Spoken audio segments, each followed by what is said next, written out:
Bonjour à tous, j'espère que vous allez bien, bienvenue dans une nouvelle vidéo. Aujourd'hui, on va parler d'un document officiel qui peut clairement poser des problèmes ou en tout cas être compliqué à obtenir, mais qui est parfois indispensable pour voyager. Si vous pouvez aller dans certains pays sans, il y aura cependant des pays qui vous obligeront à passer cette étape. Je vais bien entendu parler des visas. Si vous pouvez voyager au sein de l'Union Européenne sans visa, il sera par contre obligatoire dès que vous sortez de ces frontières pour certains pays, comme par exemple pour immigrer aux États-Unis ou peut-être bientôt au Royaume-Uni, notamment à cause du Brexit, qui pourrait rendre le visa obligatoire pour les personnes qui se rendent au Royaume-Uni. Les visas, qu'est-ce que c'est, comment ça fonctionne, comment l'obtenir, et même des petites réflexions après sur le droit au voyage.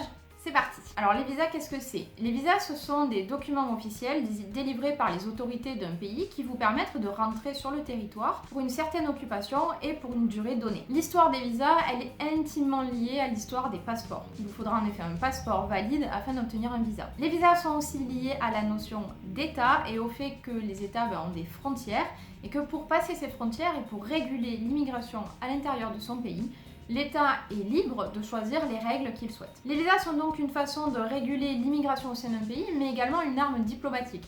Si un État refuse que les citoyens d'un autre État viennent, l'autre État en représailles pourra également faire la même chose. Il existe des types de visas tout à fait différents. Vous avez d'abord les visas tourisme, les visas d'affaires, les visas de travail, les visas étudiants aussi dans certains pays, des visas pour les journalistes. Bref, suivant votre occupation, vous allez trouver tout un tas de visas différents. Et ces visas ont une durée qui est également très variée. Ça peut varier d'un mois à plusieurs années. Sachez aussi que les visas et la façon de les demander dépendent de votre passeport. En effet, si vous êtes titulaire d'un passeport normal, vous devrez suivre certaines procédures, mais elles seront totalement différentes si vous avez un passeport diplomatique. Donc ça veut dire que vous êtes un représentant de la diplomatie à l'étranger, notamment pour les personnes qui travaillent au ministère des Affaires étrangères, ou que vous avez un passeport de service. Et là, ça veut dire que vous effectuez une mission diplomatique, mais à durée déterminée. Pour ma part, quand je suis partie à Madagascar, j'avais par exemple un passeport de service et qui est de couleurs différentes et qui fonctionne différemment. Et mon adresse sur ce passeport, c'était mon adresse à Madagascar. Comment savoir si vous avez besoin d'un visa? Si vous êtes français, le plus simple, ça va être encore une fois de vous rendre sur le site du ministère des Affaires étrangères sur la section Conseil aux voyageurs. Une fois que vous êtes sur la page du pays qui vous intéresse, vous allez simplement avoir un petit onglet Entrée-séjour qui va vous expliquer les modalités d'entrée sur le territoire et les modalités pour obtenir votre visa. Pour les personnes francophones non françaises, je vous recommande plutôt d'aller sur le site du consulat ou de l'ambassade du pays où vous voulez vous rendre qui est installé sur le territoire de votre pays. Le plus simple sera évidemment de passer directement par l'ambassade. Il y a plusieurs façons de demander un visa et si on accède petit à petit aux procédures en ligne, il faut savoir que c'est pas du tout répandu et que la majorité des visas se demandent par voie postale. Le visa sera par exemple complètement obligatoire et à demander obligatoirement avant de partir et d'arriver sur le territoire pour des destinations comme l'Algérie, la Chine ou le Cameroun. Il vous sera quelquefois possible de demander votre visa directement à l'aéroport d'arrivée sur le territoire, par exemple au Cambodge, à Cuba ou même à Madagascar. Mais dans ces cas-là, on vous demande parfois d'avoir des documents bien précis, notamment certains formulaires, certaines informations ou même des photos d'identité. Je vous conseillerais donc dans tous les cas de toujours essayer de faire cette procédure à l'avance. Ce sera toujours plus facile de faire des papiers quand vous êtes chez vous avec tous les documents à disposition plutôt que dans un aéroport étranger. Du coup, quelles sont les conditions ou les papiers pour obtenir un visa? Alors il va y en avoir plusieurs puisque chaque État est totalement libre d'imposer une série de documents à fournir. On va parfois vous demander une photo d'identité aux normes du pays où vous vous rendez. Vous aurez pratiquement tout le temps un formulaire d'identité à remplir qui vous demande tout simplement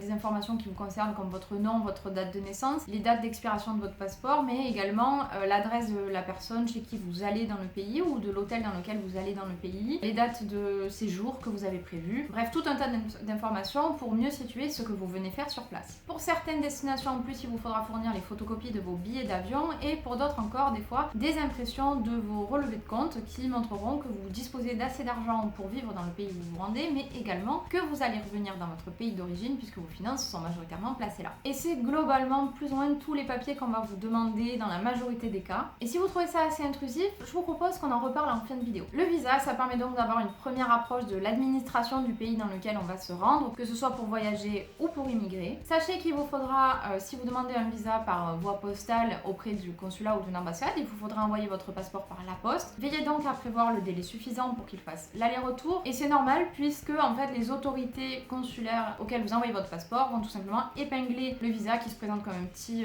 morceau de carton à l'intérieur de votre passeport. Sachez également que c'est coûteux puisque vous devez payer un envoi en recommandé avec accusé de réception, mais en plus payer la procédure de visa. Alors je vous disais au début, les visas sont intimement liés au passeport et à la création des passeports. La façon d'avoir un visa va donc être liée à votre nationalité. Et sachez que quand on est français, on a énormément de chance. Sur 198 pays, on a accès à 127 sans aucun visa. Ce sont donc des pays qui vont vous autoriser à rester sur le territoire pour des raisons touristiques de 1 mois à 3 mois par exemple. C'est également ce qui se passe au sein de l'Union européenne puisque sachez que vous n'avez normalement pas le droit de rester à l'intérieur d'un autre État pour plus de 90 jours. Vous avez accès à 42 pays en faisant une procédure de visa directement en arrivant et seulement 29 pays dans le monde où vous devrez faire une demande de visa en amont. C'est évidemment un très bon score et le passeport français est classé 4e parmi les passeports qui ouvrent le plus de destinations facilement. Du coup, c'est là où je vous amène à réfléchir un petit peu à tout ça et à vous dire qu'en fait, en tant que Français, on a énormément de chances de pouvoir voyager aussi facilement. Je parle ici principalement des visas touristiques et donc du coup des autorisations que nous avons à nous rendre dans des pays sans faire aucune démarche administrative. Du coup, en tant que blogueur voyage, je me dis que c'est bien beau d'encourager les gens à voyager, à avoir une ouverture culturelle sur le monde, à aller échanger avec les autres, mais ça marche quand même principalement dans un sens. Ce sont quand même souvent les pays les plus riches qui ont accès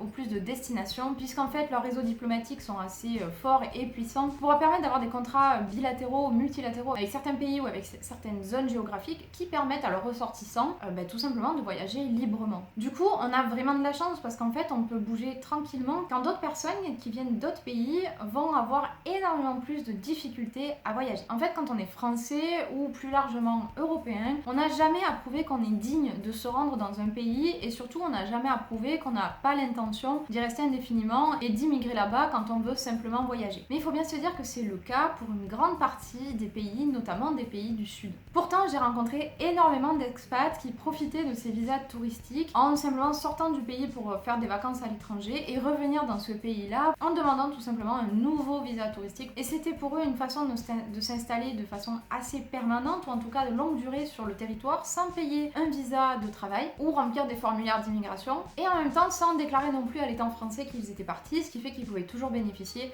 des avantages qu'on peut avoir en France comme par exemple les nombreuses aides ou encore la sécurité sociale. Du coup, le préjugé que des personnes des pays du Sud vont forcément vouloir s'installer dans le Nord mais que les personnes du Nord ne font que voyager ne tient pas vraiment la route et au niveau éthique c'est quelque chose qui me pose un petit problème. En plus, pour certaines personnes qui sont dans certains pays, la liste des papiers à fournir est complètement aberrante. En plus de tout ça, les procédures sont beaucoup plus coûteuses. Un visa que vous payez pour certains pays va être en moyenne dans les 30 $, quand ces personnes vont payer entre 60 et 90 $ pour venir en France. Sauf qu'on n'a pas non plus les mêmes niveaux de vie et que 60 ou 90 $ pour venir en France, c'est un prix qui est extrêmement important. Rajoutez à tout ça que si la personne n'habite pas dans la capitale et qu'il n'y a pas de réseau postaux compétent dans le pays, il va falloir qu'elle se déplace elle-même.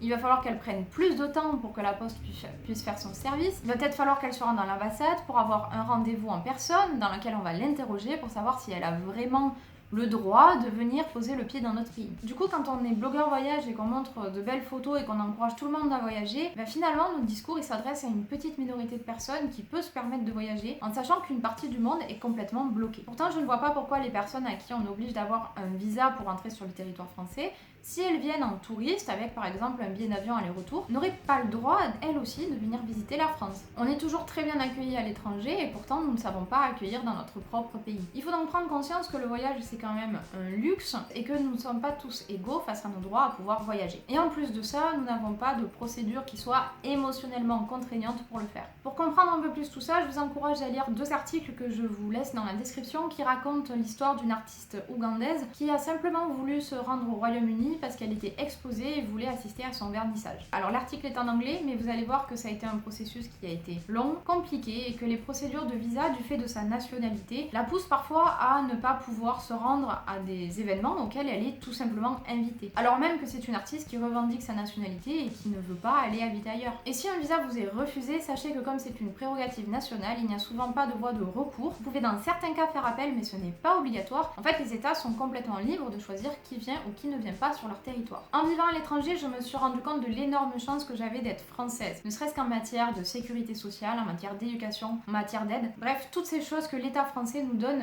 dès notre naissance. France. Je me suis rendu compte aussi qu'être française et blanche à l'étranger m'apportait énormément de privilèges, et même si tout cela m'a mis mal à l'aise, j'en ai sûrement profité. Rien qu'en voyageant et en ayant la liberté de pouvoir bouger comme je le souhaitais. Et en tant que Française, ce n'est pas le seul privilège que je vais avoir, puisqu'on va aussi me considérer quand je vis à l'étranger comme une expat. Mais ce débat-là, je vais pas l'avoir dans cette vidéo, puisque c'est le sujet du prochain rendez-vous des histoires expatriées. La vidéo de la semaine prochaine sera donc consacrée à toute cette notion d'expat, et à la question qui nous a été posée: est-ce que je suis un expat? Je vous laisse donc avec ces réflexions-là sur les visas, le droit au voyage et l'ouverture culturelle que ça procure, et à quel point finalement nous sommes chanceux en Europe. Si vous avez aimé cette vidéo, n'hésitez pas à mettre un petit pouce bleu en dessous, n'hésitez pas, si vous avez des questions, à laisser des commentaires, si vous avez des avis sur ce sujet, c'est aussi un espace pour débattre de tout ça. Si vous souhaitez manquer aucune vidéo, je vous invite aussi à vous abonner. La prochaine sera donc sur le thème Suis-je un expat? On va donc approfondir un petit peu les réflexions que j'ai amenées à la fin de cette vidéo. En attendant, moi je vous dis à très bientôt et je vous fais des gros bisous.